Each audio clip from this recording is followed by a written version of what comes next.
жакшыраак ук.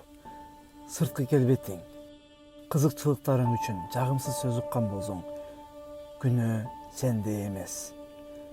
Эң коркунучтуусу ошол сөз үчүн сүйгөн ишиңди жыйыштырып чекит коюп койгонуң. Бир нерсени эске тутуп ал. Бул сенин күнөөң эмес, сенин көйгөйүң эмес. Башка бирөөнүн пикири сеники менен дал келбеши толук ыктымал.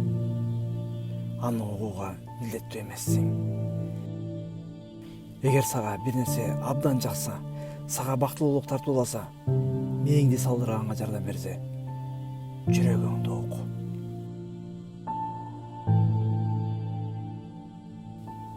Эң башкысы, эч качан токтобо.